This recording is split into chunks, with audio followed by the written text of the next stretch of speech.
ব্যক্তি বানাবেন। বলবেন যে সন্তান যিনি দত্তক নিয়েছেন, যদি এর পরবর্তীতে তাদের ফ্যামিলিতে সন্তান আসে, মেয়ে আসছে, যদি এমনটা হয়, তাহলে পর্দার বিধানটা কেমন হবে? পর্দার বিধানটা ইসলামী শরিয়া অনুযায়ী হবে এটা যে যেহেতু এটা দত্তক সন্তান, এই কারণে আপন সন্তান না হওয়ার কারণে সেখানে পর্দা মেনটেন করতে হবে। যদিও তারা দীর্ঘদিন থেকে একই পরিবারে বেড়ে উঠেছে, সন্তানের মতো যদিও বড় হয়েছে, তারপরেও পর্দা মেনটেন করতে হবে। এটা একটা ঘটনাও ঘটেছে আল্লাহর রাসূলের আমলে। এক সাহাবী, মহিলা সাহাবী এসে আল্লাহর রাসূলকে বলেছেন যে ইয়া রাসূলুল্লাহ, এই সন্তানটা তো আমি দত্তক নিয়েছি এবং লালন পালন করতেছি, আমি কি তাকে দেখা দিতে পারবো কিনা? অথচ সে তার মা। তখন বলছে যে তুমি তাকে দুধ খাইয়ে দাও। বুখারী শরীফের হাদিসেও আছে, তুমি দুধ খাইয়ে দাও ওই মহিলা, এই সন্তানটাকে। তখন তিনি বলেছিলেন, ও আমার তো এই টাইমে দুধ খাওয়ানোর কোনো প্রভিশন নাই, ওর বয়সও হয়ে গেছে 2 বছরের বেশি বা 2.5 বছরের বেশি।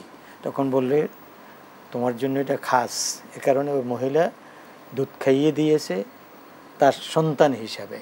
কিন্তু বোঝা গেল যদি দুধ না খাওয়ায় ওই মাও ওই সন্তানকে কিন্তু দেখা দিতে পারবে না, শরীয়তে তো কড়া নিষেধ। শুকরান, জাযাকাল্লাহ। প্রশ্ন নিচ্ছি, শিশুরা অধিকাংশ সময়, ছোট বাচ্চারা বদনজরের শিকার হয়, তাদের নজর লাগে যেটা, এতে তারা অনেক বাচ্চা শুকিয়ে যায়, তারা ক্ষতিগ্রস্ত হয়, খাবার খেতে চায় না।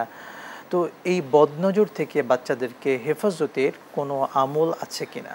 ধন্যবাদ। বদনজরটা এটাও আল্লাহ রাসূল সাল্লাল্লাহু আলাইহি ওয়াসাল্লাম বলেছেন, আর নজর হাক্কুন, মানে বদনজরটা হয়, এটা হতে পারে।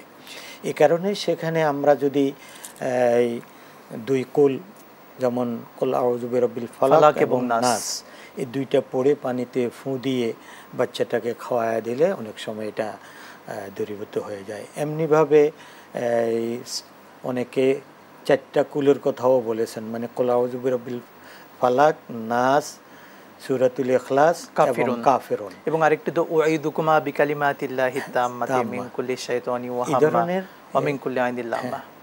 এই যে আয়াতগুলো, বিশেষ করে ইয়েতে সূরাতুল ফাতিহার ব্যাপারে তো আল্লাহ রাসূল বলেছেনই, সূরাতুশ শিফা, শিফা, যে লিকুল্লি দাইন, প্রত্যেকটি রোগের জন্য কিন্তু সূরাতুল ফাতিহা উপকারী।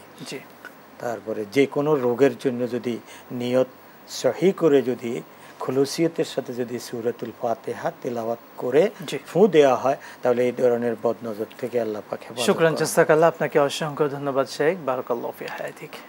আমিন।